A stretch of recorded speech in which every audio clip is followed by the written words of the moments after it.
Es como decir una especie de checklist en el que el líder de proyecto tiene presente a la hora de efectuar los diferentes trabajos del desarrollo del software, para así verificar que los requerimientos se cumplen a medida que se van realizando la ejecución de las especificaciones del producto. Vamos a ver entonces cuál es el propósito de la matriz de trazabilidad. Burga.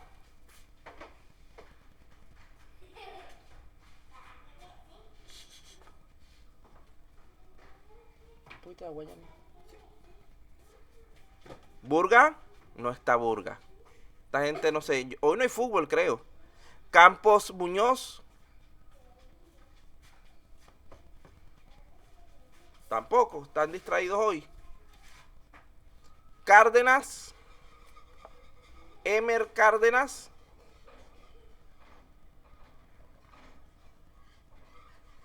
Ya el que lee una vez, trato de no volverlo a llamar hasta que no haya llamado a todos, pero el que no lee, mira, Yulín está doble, quiere decir que la puedo llamar 2 veces, pero no la voy a llamar todavía. Contreras. Contreras Torre, Ajá.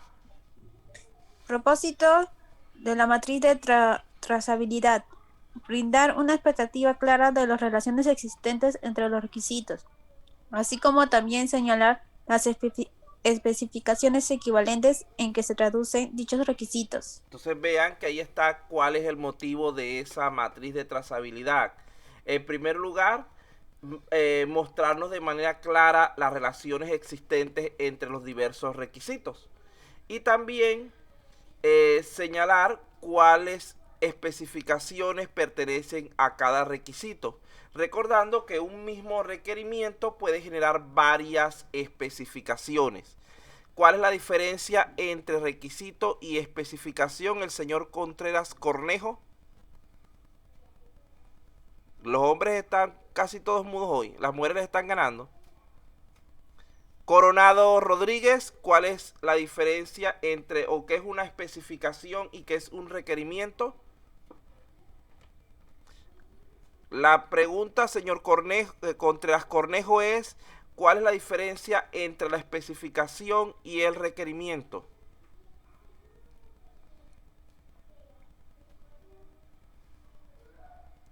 Bueno, vamos a decirla para no llevarnos toda la tarde nada más que en una sola pregunta.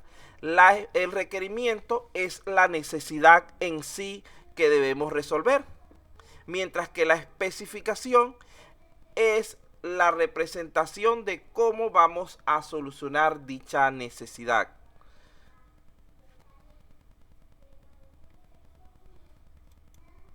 El requerimiento viene en lenguaje natural, el lenguaje del cliente, el lenguaje del negocio. La especificación viene en lenguaje técnico del desarrollo. La especificación nos dice el cómo vamos a resolver el problema. El requerimiento nos dice qué es lo que debemos resolver. Allí tienen nada más lo mismo dicho de 3 maneras diferentes para que en otro momento tomen la idea. Y son cositas así las que me gusta a mí colocar en el examen.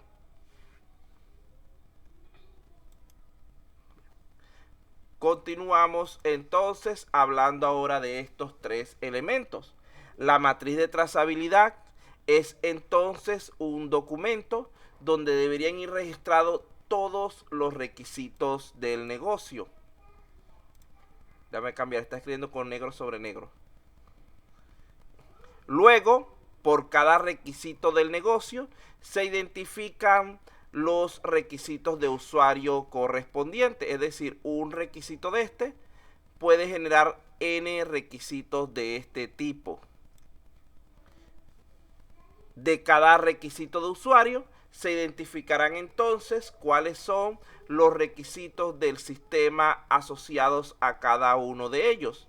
Y así sucesivamente se irá llenando la matriz de trazabilidad de los requisitos. Entonces fíjense que aquí uno de estos puede generar n de estos que están abajo. Ahora les pregunto yo a ustedes, de esos 3 que tienen en pantalla, ¿cuál sería la especificación? El primero que está en negro, el segundo en azul o el tercero en verde. ¿Cuál viene a representar la especificación? Vean que los tres son requerimientos. ¿Podría ser el requisito de negocio? No. Requisito del sistema. El usuario, El profe. requisito del sistema es la especificación. ¿Por qué?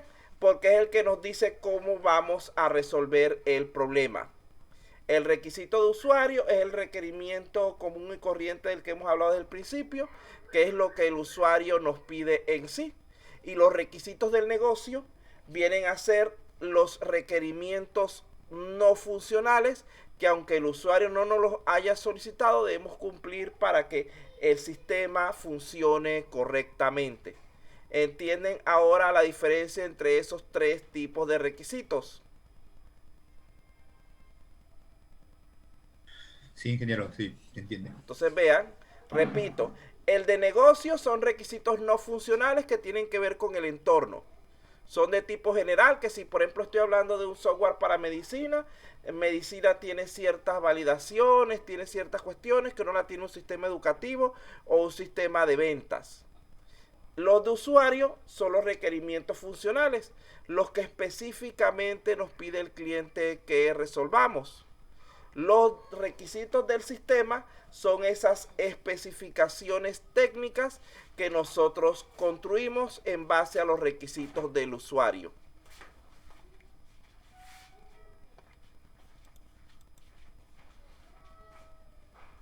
Entonces, de allí podemos generar una matriz similar a esta.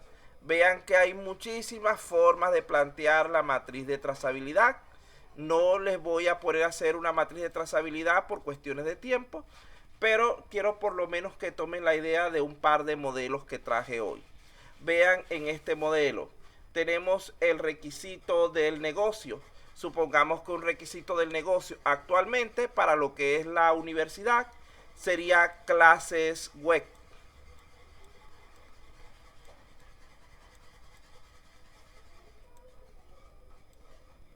Porque por la pandemia el gobierno mandó que no se podían dar clases presenciales, etcétera. Eso es un requerimiento del negocio. Es un requerimiento que por lo general es más amplio y de origen externo. Ahora bien, el usuario te dice, bueno, yo quiero las clases web, pero yo quiero que sean vía Zoom.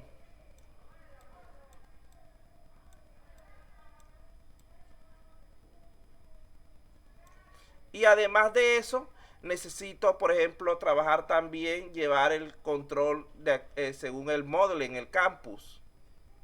Entonces, el usuario te va diciendo requerimientos. Vean que este requerimiento de tipo negocio se convirtió en dos requerimientos de tipo usuario.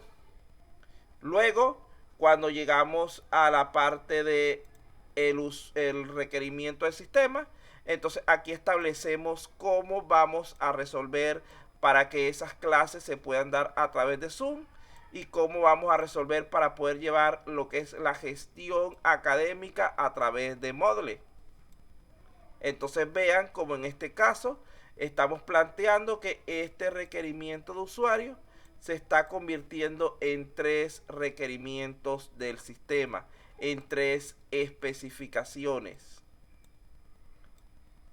Todavía podríamos seguir subdividiendo esos elementos aún más, pero no lo vamos a plantear por cuestiones de tiempo, porque se nos iría toda la tarde nada más que diciendo qué tanto podemos dividir esos requerimientos.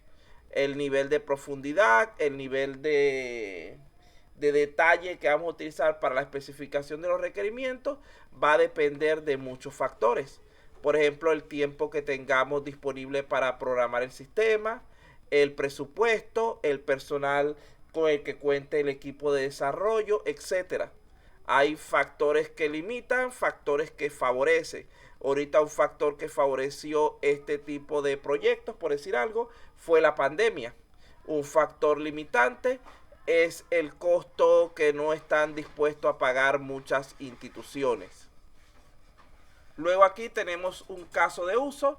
Se supone que aquí, por ejemplo, podemos generar diversos casos de uso dependiendo de cada una de las especificaciones que vayamos haciendo.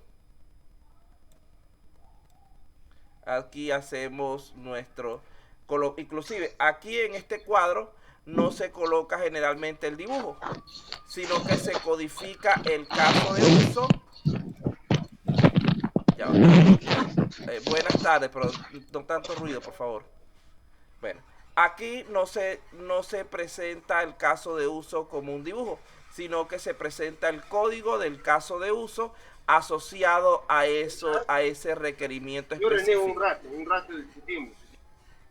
Entonces, por ejemplo, vamos a suponer que mi código de caso de uso para esta primera especificación sea caso de uso, por decir algo, 001, por colocarle un código. Y luego yo tengo en alguna parte registrado en archivo digital o en archivo en físico ese caso de uso para cuando necesite hacerle referencia.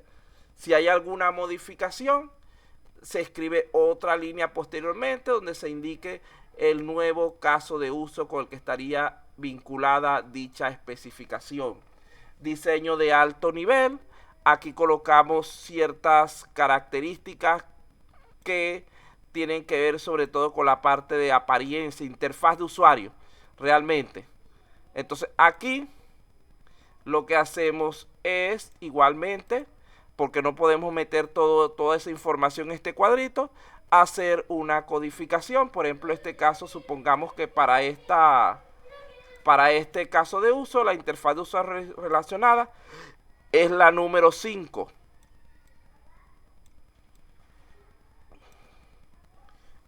Diseño detallado, igualmente siguen siendo formatos que tenemos construidos en otra parte, donde el diseño detallado se refiere mayormente a lo que es la estructura en sí del sistema. Entonces vamos a suponer, voy a colocar documento para no estar inventando más nombres.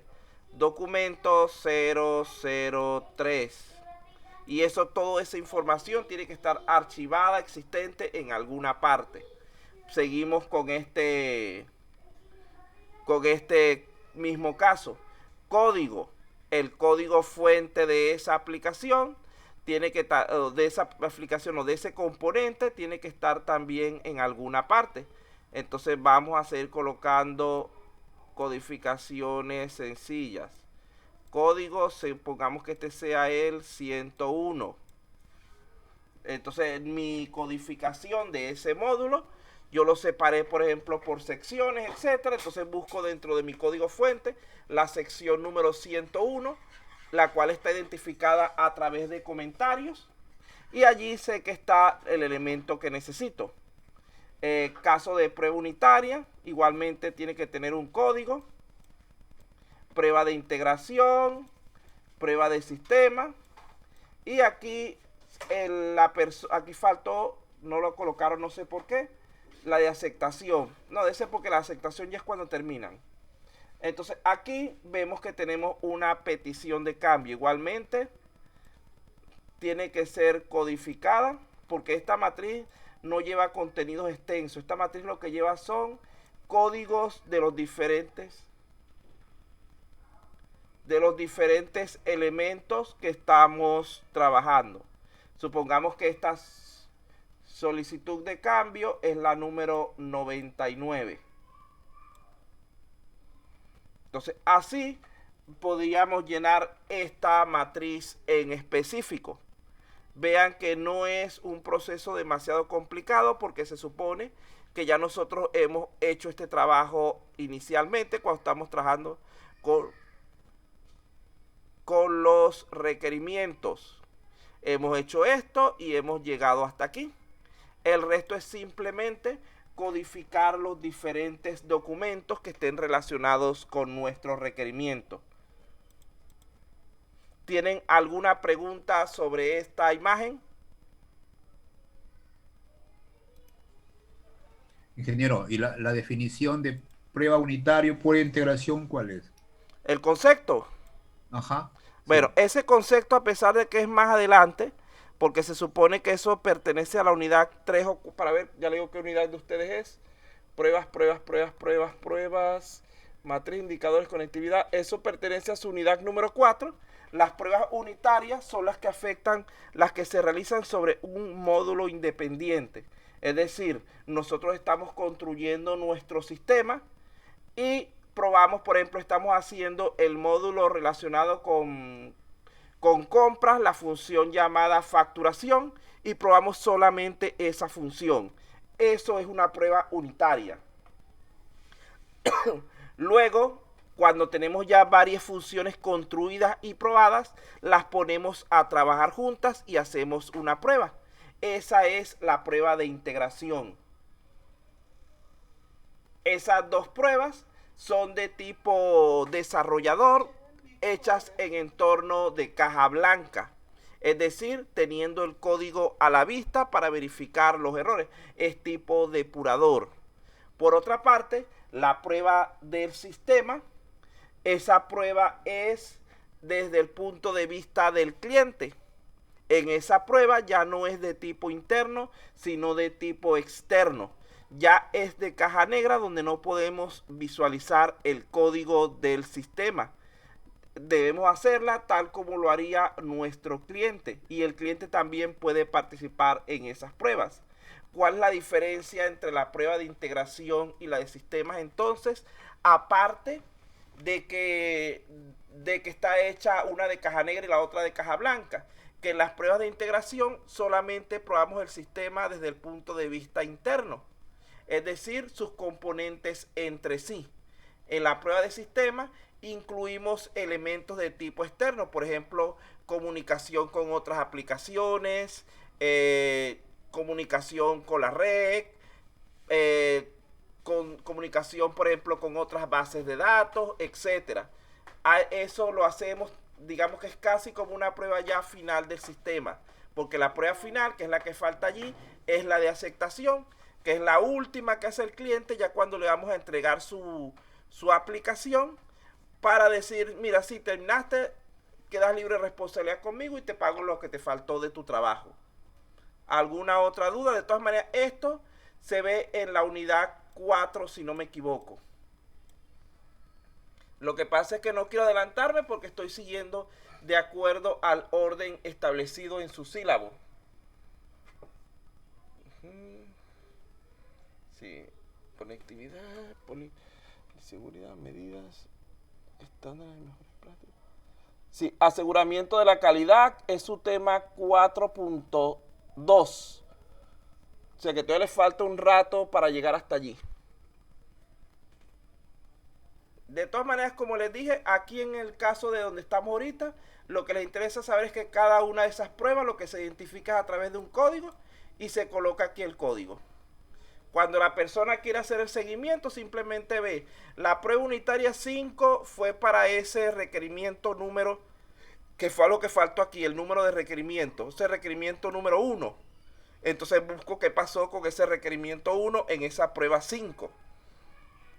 La misma prueba unitaria debería ser aplicada a todos los requerimientos de forma individual.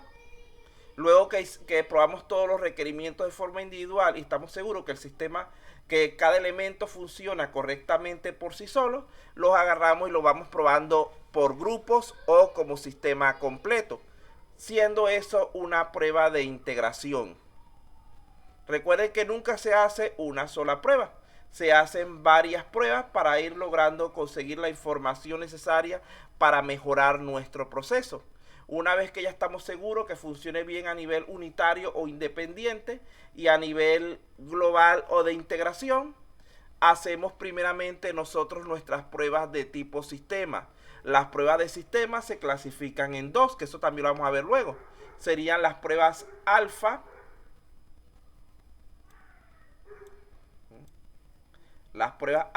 y las pruebas beta. ¿Cuál es la diferencia entre ellas?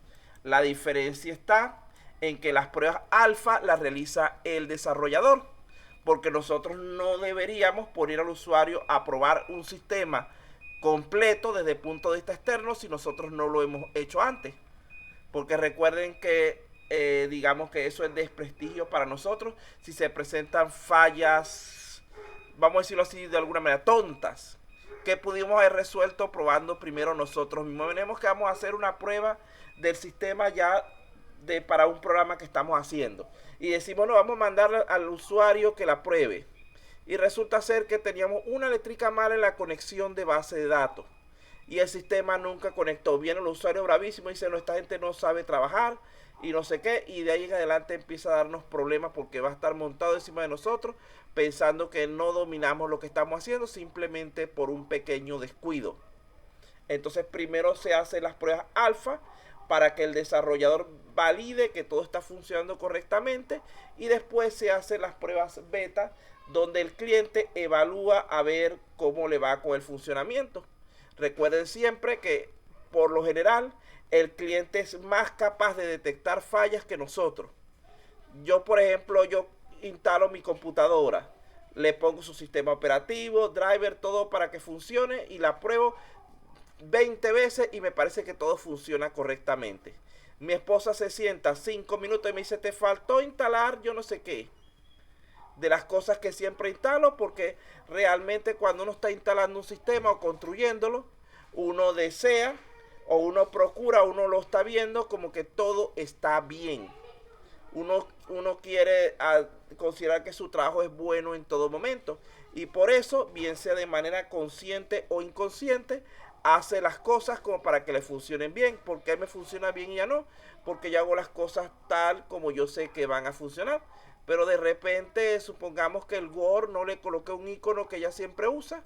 Y ya para ella eso es una falla. Porque ese icono no viene por defecto, pero ella siempre lo usa. No trae el icono, por ejemplo, de Word en el escritorio y ella lo usa y para ella eso es un defecto que tiene el sistema. Así son los usuarios o los clientes cuando construimos un sistema. Son bastante quisquillosos y detallistas. ¿Por qué? Porque ellos realmente lo que dicen es, yo estoy pagando para que me haga un buen trabajo, tengo que revisar bien para poder que salga bien lo que estoy haciendo. ¿Alguna otra duda sobre esta tabla?